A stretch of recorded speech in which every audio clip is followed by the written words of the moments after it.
ये पार्टी हम सबों का है, दलित हो, शोषित हो, वंचित हो, गरीब हो, मजलूम है। मेरे भाइयों, नौजवान साथियों, मुझे कह लेने दिया जाए आज दलितों के साथ क्या स्थिति है, मुसलमानों की क्या स्थिति है। मेरा कहने का मतलब है जितने भी विधायक बने हमारे गढ़वा विधानसभा में सारे के सारे अपर क्लास के लोग हैं। वो ऐसे लोग हैं जो हमारे आपके बीच आपकी हमारी दर्द कभी सुन नहीं सकते, न समझ सकते हैं। आज मैं गुमराही के दलदल में फंसा हूँ। मेरे कौम के कुछ दलाल फंसे हुए हैं जो हमारी कौम को वोट को बेच दिया जाता है 5 साल पहले, अब आप समझने को तैयार नहीं है। मेरे भाइयों, नौजवान साथियों, आज ये मजलिस पार्टी MIM पार्टी झारखंड में की चुनाव लड़ रही है। आपको मालूम होना चाहिए झारखंड के अंदर इस सरकार के अंदर 67 मॉब लिंचिंग हुआ है। मुझे कहने दिया जाए 67 मॉब लिंचिंग के अंदर कुछ दलित समाज का है, कुछ शोषित है, कुछ वंचित है, कुछ आदिवासी समाज है, कुछ मुस्लिम समाज है। मुझे बताओ, न्याय के लिए कोई प्रशासन कोई काम नहीं कर रही है, सरकार कोई काम नहीं कर रही है। मुझे कह लेने दिया जाए मेरे भाइयों, नौजवान साथियों, ये पार्टी एक ऐसी पार्टी है कि हक की बात करती है, मजलूमों की बात करती है, दलितों की बात करती है, शोषितों की बात करती है, वंचितों की बात करती है। मेरा कहने का मतलब यह है ये पार्टी किसी एक का नहीं बल्कि हम सब का है, हम सब इसके साथ है। इसलिए कि ये पार्टी अगर आने वाला टाइम में संविधान की बात करती है, भारत के अंदर पार्लियामेंट के अंदर 543 सांसद है। आपको जानकारी के लिए बताता हूँ, आज तक कोई सांसद ऐसा नहीं है जो पार्लियामेंट में खड़ा होकर और जय भीम का नारा लगाया हो। एक वाहिद नेता मेरा बैरिस्टर असदुद्दीन ओवैसी साहब है जो पार्लियामेंट के अंदर बोलते हैं जय भीम, सबसे ज्यादा बोलने वाला जय भीम यही है मेरा सांसद वाहिद, जो भारत में एक वाहिद लीडर है। सड़क से लेकर सांसद तक मुसलमानों के साथ जुल्म हो, दलितों के साथ हो, आदिवासी के साथ हो, अकेला वाहिद लड़ने वाला सांसद है। आप बताओ, ऐसे पार्टी के नहीं सपोर्ट करोगे? आज भारत के अंदर कुछ पार्टियां ऐसी है कि रात और दिन हिंदू मुस्लिम की बात करती है। ये भारत देश एक लोकतांत्रिक देश है, हम लोकतांत्रिक में रहते हैं। भारत एकता मान्यता है, भारत पूरी विश्व में महान माना जाता है कि भारत एक विश्व के अंदर महान देश है। मुझे कह लेने दिया जाए, महान देश के अंदर हिंदू मुस्लिम आपस में लड़ेगा, ये देश विकास करेगा, डेवलपमेंट को जाएगा। इसलिए मेरा कहने का मतलब है कि हम सब एक भारत का नागरिक है, हमें मिलजुल कर रहने की जरूरत है। मुझे कह लेने दिया जाए मेरे भाइयों, नौजवान साथियों, कि आपको मिलजुल कर ये मजलिस पार्टी है, इसको सपोर्ट कीजिए। आने वाला टाइम में हमारे वैसी साहब को हाथों को मजबूत कीजिए, इसलिए कि ये पार्टी भारत के अंदर इनकलाब लाने वाला है। आप ध्यान रखें, ये पार्टी भारत के अंदर आने वाला टाइम में आज विधायक नहीं, कल यहाँ पे सरकार बनेगी। आप कहाँ खामोश है? मेरे भाइयों, मेरे काम के नौजवानों, मेरे काम के गार्जियन अभिभावकों, आप अपने आप में आपको अल्लाह ने ईमान के जज्बा फायदा अदा फरमाया है दिल में। आज आप फिक्र है 500,000 रुपए में, आप क्या कि महदरे क़यामत में क्या जवाब देगो?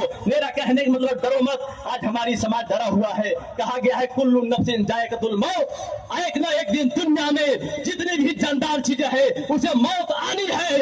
मेरा कहने का मतलब है आप दुनिया में आए हो तो मौत आपको आनी है, मौत मुकर्रर है, आपके बीच मुकर्रर मौत कर दिया गया है। आज भी कल मौत आनी है, लेकिन मेरे समाज के लोग क्यों डरे हुए हैं? खुलकर पार्टी के सपोर्ट नहीं करते।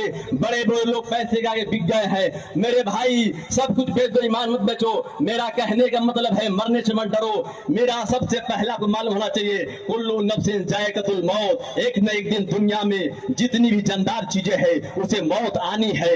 मौत से भागने की जरूरत नहीं है। आप घबराए ना, आप धीरज रखें। आने वाला टाइम में ये पार्टी मेरी विधायक यहाँ से बनेगा, ये तो कंफर्म है, लेकिन यहाँ से मेरा सरकार भी बनेगा, मेरा यहाँ से सरकार भी बनेगा। और जितने भी माए बहने आज जो परेशान है, मैं कुछ बात बता दूं आपको। आज दलित समाज के लोग मैं कहना चाहता हूँ, मेरे भाइयों, हिंदुत्व का झंडा मत जाइए। RSS बजरंग दल ये जितने भी है देश के लिए एक कोरोना के बीमारी के तहत है खड़ा। मेरा कहने का मतलब है दलित महिलाएं जो बैठी है, आप इतिहास को जाओ, इतिहास को पढ़ो, मालूम पड़ेगा कुछ साल पहले दलित महिलाएं के साथ जातीय जुल्म होता था। मेरा कहने का मतलब है उनको स्तन ढाकने का हुक्म नहीं था। उस दौर में भी कोई और नहीं बल्कि तीरे शेरे टीपू सुल्तान ने खड़ा हुआ और हक दिलाया कि दलित महिलाओं को आज स्तन ढाकने का हक मिला है, हुक्म मिला है। आज आप हिंदुत्व के झंडे पर ना चले। ये भारत एक लोकतांत्रिक देश है, यहाँ संविधान का राज चलेगा, किसी का राज नहीं चलेगा। हम संविधानिक को मानते हैं, संविधान को मानने वाले हैं। भीमराव अंबेडकर ने हमें संविधान इतना बड़ा तोहफा दिया है जो एक तरह से देखा जाए तो बहुत बड़ी कुर्बानी देकर हमारे हाथ तोहफा मिला है, तब तो ये जन सैलाब खड़ी है, वरना कोई यहाँ पे खड़ा नहीं होते। आज हम सब जुल्म ज्यादती में मुब्तला होते। मेरा कहने का मतलब है मेरे भाइयों, नौजवान साथियों, आप घबराए नहीं। ये भारत किसी का नहीं है।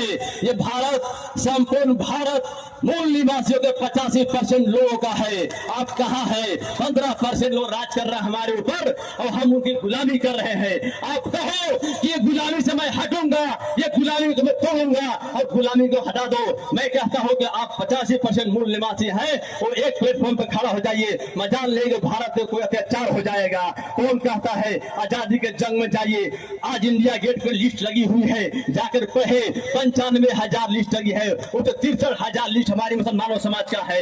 बात करते हैं कि मुसलमान गद्दार है देश का। मेरा कहने का मतलब है इतिहास उठाओ और आजादी से लेकर आज तक बताओ, वर्तमान में जो सरकार है केंद्र के अंदर, भारत के अंदर पैसे जो लेकर भागे हैं विदेशों में, एक भी मुसलमान का नाम मुझे दिखाओ, मैं गुलामी करने को तैयार हूँ।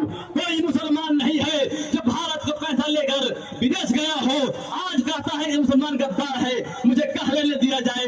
मुसलमान देश के लिए कभी गद्दारी किया है न करेगा ता क़यामत तक। हमारा खून इस मिट्टी में है। मैं इस मिट्टी को दिन भर में 5 वक्त चूमता हूँ। अब मुझसे पूछते हो कि तुम साबुत दो कि हिंदुस्तानी हो या नहीं। बताओ मेरे भाई, अफसोस कितना है। इस देश के प्रति मुझे बहुत ज्यादा मोहब्बत है। लोग आज हम सब जितने हैं, चाहे मुसलमान हो, दलित हो, शोषित हो, वंचित हो, हम सब दौरे तबाही में है। आज हम सब दौरे तबाही में है। शीशे की अदालत है, पत्थर की गवाही है, और जितने भी न्यायालय और कोर्ट है सब के सब धाराशाही है, वो सब के सब धाराशाही है।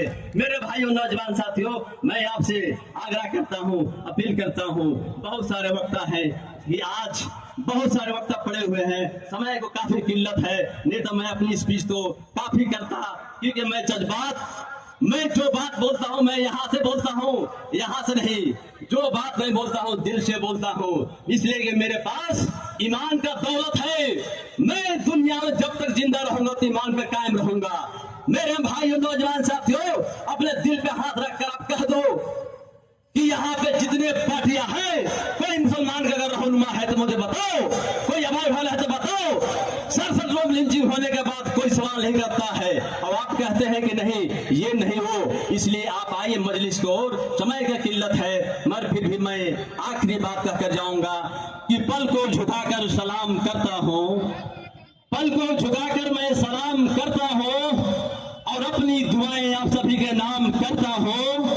आप जितने भी यहाँ पर आए हैं, आप सब जिंदगी भर खुश रहे, इसके लिए मैं दिल से एहतराम करता हूँ, दिल से एहतराम करता हूँ। शब्बा खैर, खुदा हाफिज, जय भीम, जय मीम, जय जोहार, जय झारखंड।